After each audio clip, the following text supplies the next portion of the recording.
Oke, Assalamualaikum warahmatullahi wabarakatuh. Kali ini kita akan melanjutkan materi kita minggu lalu terkait dengan materi SPSS. Jadi, pada kesempatan kali ini saya akan melanjutkan materi tersebut. Nah, pertama sebelum kita masuk itu kita akan membahas terlebih dahulu sumber dari angka-angka yang akan kita analisis. Jadi nanti angka-angka yang akan saya masukkan merupakan salah satu penelitian saya. Jadi dalam penelitian saya itu ada beberapa 1, 2, 3, 4, 5, 6 variabel yang akan saya teliti. Nah, dari variabel ini kebiasaan, perspective, useful, dan lain sebagainya, ini merupakan pertanyaan-pertanyaan yang nanti akan saya buat di Google Form gitu ya. Dan pertanyaan ini bersumber dari artikel internasional. Jadi dari artikel internasional itu saya adopsi ke dalam indikator atau pertanyaan ini yang saya sesuaikan dengan penelitian saya. Jadi awalnya dari sini ya. Setelah ini saya buat Google Form, maka akan saya share ke siswa atau mahasiswa yang nantinya akan mereka isi. Nah, setelah itu maka nanti kita akan memperoleh data. Kalau kita download itu ya dari Google Form, datanya seperti ini. Nah, ini kita melanjutkan yang minggu lalu ya. Kalau minggu lalu itu hanya sampai pendapatan, memang saya sengaja saya pecahkan supaya lebih mudah. Maka di minggu ini saya tambahkan data untuk kita analisis. Kalau kita mendownload dari Google Form, maka biasanya hasilnya seperti ini. Nah, hasil ini nanti yang akan kita olah satu persatu. Namun, sebelum kita membahas olah data dengan SPSS, mungkin saya akan menerangkan sedikit terkait dengan tipe-tipe penelitian, supaya ini menjadi dasar sebenarnya dalam penganalisisan. Nah, di sini ada namanya regresi sederhana. Regresi sederhana itu terdiri dari dua variabel, yaitu yang pertama variabel X berpengaruh terhadap variabel Y. Itu regresi sederhana. Tuh. Nah, di penelitian ini kalau kita perhatikan di data Excel saya ya, ini ada dua variabel, BI dan H. Gitu ya. B ini behavior intention atau keinginan untuk menggunakan teknologi lagi. H ini habit atau kebiasaan.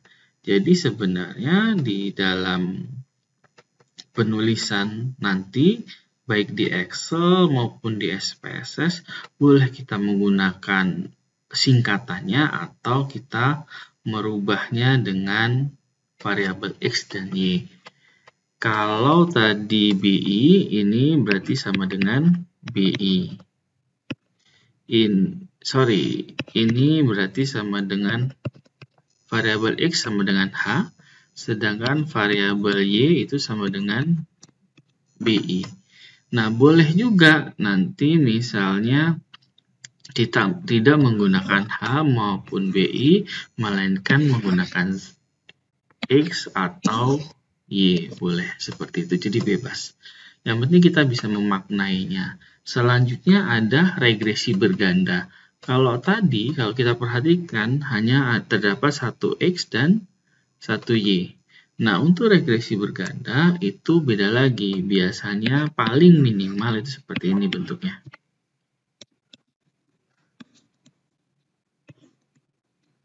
Ini X, ini X juga, ini Y.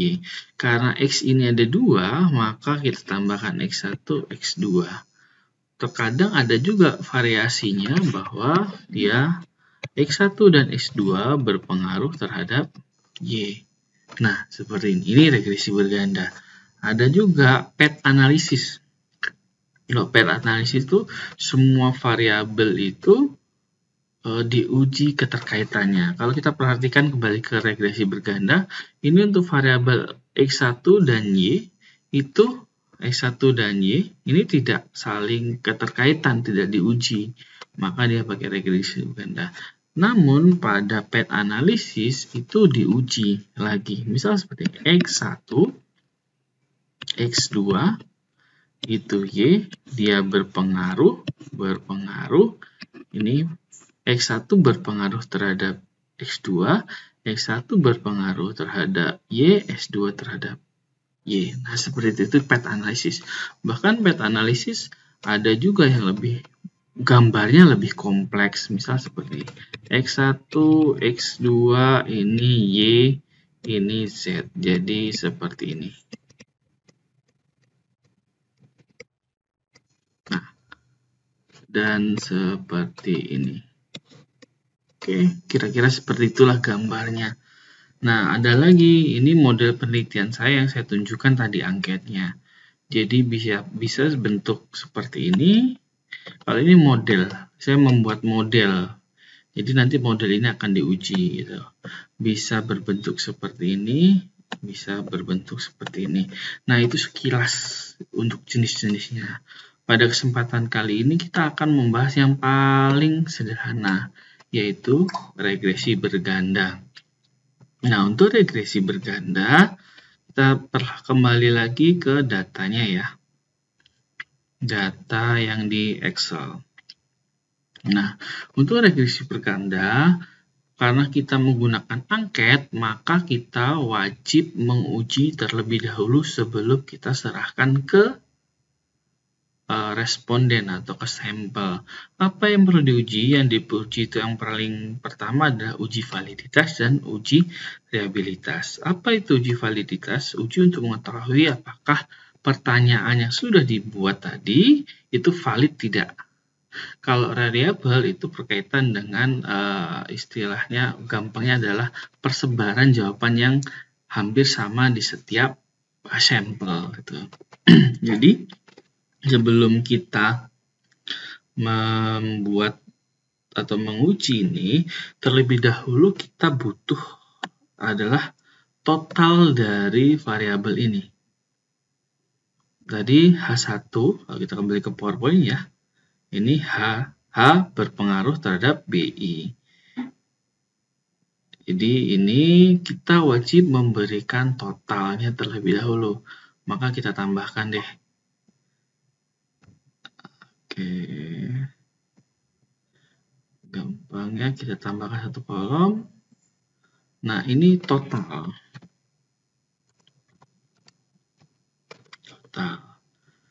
Oke, berarti kita ini F2 tambah G2 tambah H2. Oke, enter. Kita sudah punya total, tinggal kita tekan tarik ke bawah, nanti akan mengikuti rumusnya.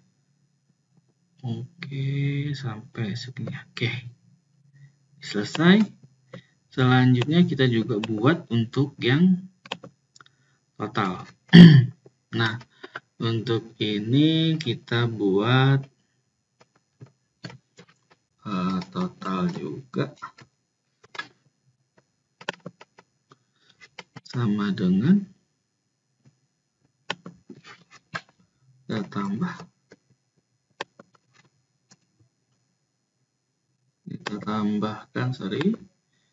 kita tambahkan lalu kita enter. Nah, lalu kita akan tarik semua. Oke, sudah muncul angkanya. Lalu kita save. Nah, sebenarnya ada beberapa cara untuk menggunakan ini. Kalau misalnya kalian sebagai pengguna baru di SPSS, lebih baik saran saya adalah yang kita ambil adalah misal satu persatu saja. Kita uji satu persatu. Karena apa? Takutnya nanti kalau kita langsung masukkan semua file, ternyata filenya banyak, kalian malah bingung gitu. Boleh kalian masukkan satu persatu. Atau boleh juga sekaligus. Misal kita ambil contoh, kita ambil sekaligus seperti apa sih bentuknya gitu ya. Data, sambil kita ingat-ingat lagi, karena kita filenya berbentuk Excel, berarti kita buat Excel. Muncul materinya. Oke, kita open. Kita lihat. Nah, sudah membaca, lalu kita oke. Nah, setelah itu kita cek satu persatu. Oke, ini BI1 sudah muncul. BI. Nah, enaknya kalau kita open langsung, maka dia terlihat. Kita tidak perlu mengedit. Namun kalau kita seperti yang cara copy paste dengan menggunakan copy paste secara langsung, maka kita akan mengeditnya. Itu yang membuat kita pekerjaan lebih lama. Nah, sini seperti ini boleh karena ini sedikit, saya rasa nggak masalah. Nah, ini boleh juga, misal kita kasih keterangan di sini. B1 itu apa sih B1? B1 itu kita anggap variabel, boleh variabel Y gitu ya.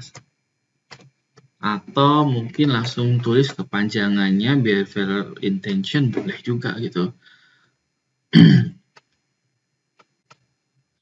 Oke.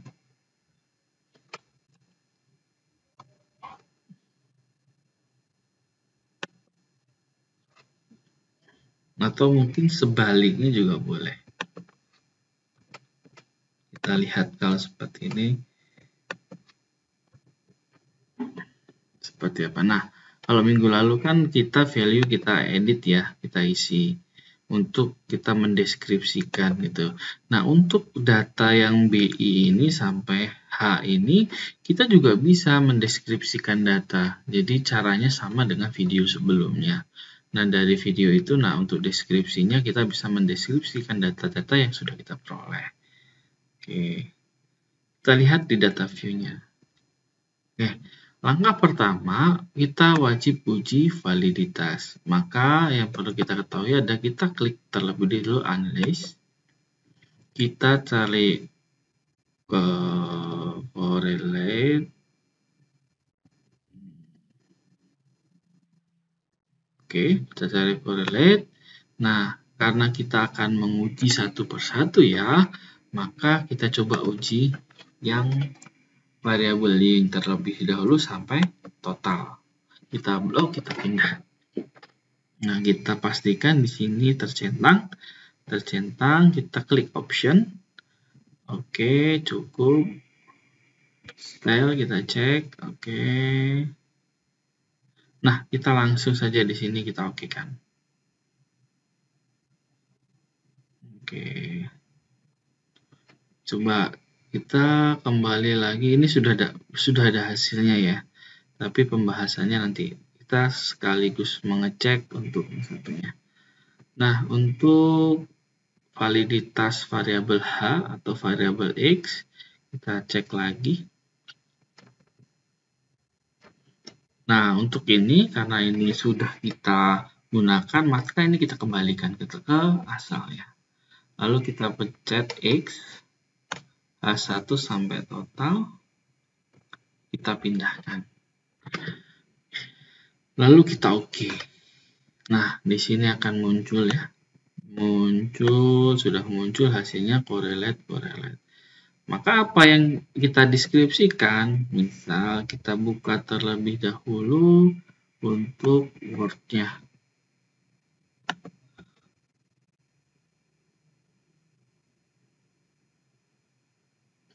Oke, kita buka, sekaligus kita pindahkan. Nah, untuk menguji validitas dan reliabilitas itu ada standarnya terlebih dahulu. Nanti akan saya jelaskan. Kita copy paste terlebih dahulu hasil dari SPS. Oke, yang pertama ini kita langsung copy saja. Oke, kemudian kita pastekan.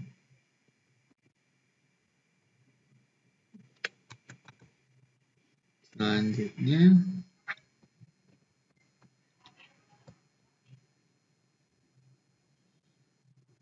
kita copy hasil satunya. Oh, ini sudah kita copy ya, berarti atasnya variabel Y-nya.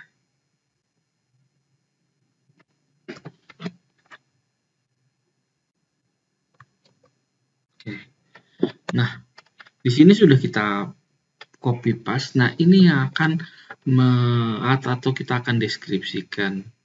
Nah, untuk penyajiannya biasanya tidak berbentuk tabel seperti ini. Jadi penyajiannya lebih disederhanakan kembali. Nah, untuk menguji apakah kita validitasnya itu valid atau tidak, itu cara yang paling gampang adalah kita melihat signifikansinya, ya. Signifikansinya. Di sini untuk variabel X atau H1 ini ya. H1 itu kita lihat 0,0, 0,0, 0,0, 0,0. Nah, kalau hasilnya 0,00 seperti ini, maka semua ini valid. Kenapa semua ini valid? Karena standarnya itu minimal kurang dari 0,05. Jadi kalau 0,000 berarti itu valid gitu. Kita cek lagi. Di sini signifikannya 0,0, 0,000, berarti ini valid juga karena kurang dari 0,05. Nah, selanjutnya kita juga bisa menguji validitas dengan cara melihat R hitung. R hitung itu dilihat dari mana? Dilihat dari Pearson correlation-nya di sini.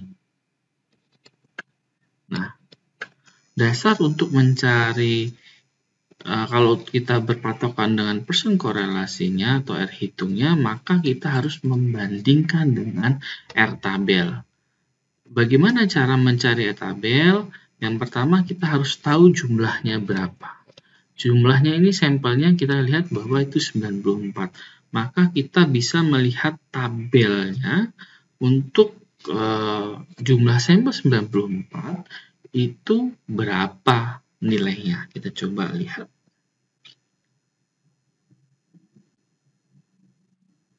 Coba lihat, sudah saya download.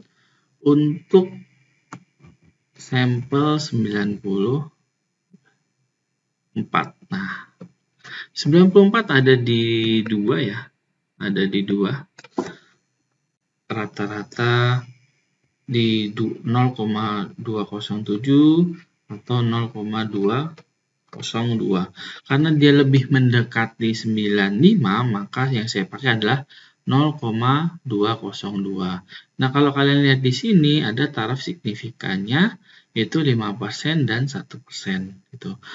Pada umumnya yang dipakai adalah 5%. Maksudnya apa? Ini terkait dengan tingkat kepercayaannya ya. Semakin kecil nilai signifikannya, maka hasilnya semakin lebih dipercaya, gampangnya seperti itu. Jadi bisa juga sih sebenarnya signifikan ini sampai 10-25%. Tapi semakin besar itu maka tingkat kepercayaannya semakin rendah. Maka standarnya yang dipakai adalah 5% dengan nilai 0,22. Kita kembali lagi ke validitasnya. Kalau kita perhatikan di sini ya, tadi R tabel nilainya adalah 0,202. Maka syarat untuk dia dikatakan valid, nilainya wajib lebih besar dari ini kurang dari ya, jadi saya coba ini R hitung lebih besar dari R tabel. Oke. Ini patokannya. R hitung lebih besar dari R tabel. R hitungnya tadi 0,202. Kita lihat R tabelnya 0,202. Kita lihat R hitungnya. R hitungnya yang pertama ini 0,786. Maka sudah jelas itu lebih besar dari 2. Oke, saya ulangi. Jadi standarnya untuk R tabel itu 0,202. Jadi kita lihat Pearson korelasinya atau R hitungnya di sini ada 0,786, berarti dia bisa dikatakan valid juga. Ini sama valid. 0,766 valid. 0,836 valid juga. Selanjutnya di sini juga lebih dari 0,202 berarti valid. Dan di sini juga lebih dari 0,202 valid. Ini juga lebih valid. Jadi dari pernyataannya saya sebar berarti sudah valid. Nah, langkah selanjutnya kita akan uji reliabilitasnya. Pada saat uji reliabilitas bagaimana caranya? Kita kembali lagi ke SPSS. Kita buka, ini data yang tadi. Oke, sudah muncul. Kita analis, kita cari regresi, correlate, scale, reliabilitas, analisis.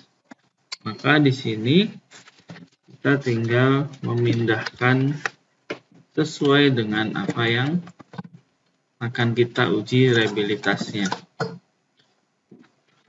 Sama contohnya, kita copy satu persatu. Kita pindah, kita coba uji di variabel Y-nya, apakah dia valid atau tidak. Reliabilitas reliable atau tidak. Klik statistik, kita klik scale if item delete, cukup ini saja, lalu kita continue. Kita pastikan di sini alpha, lalu kita oke. Nah, kita masuk lagi ke data selanjutnya. Sama, analis, scale, reliabilitas.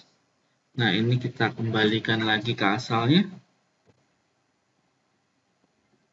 Kita H1 sampai total. Kita cek lagi, biasanya tidak ada perubahan. Oke, masih sama. Alpha, lalu oke. Nah, di sini muncul reliabilitas statistik. Ini yang satu, oke. Oke, ini.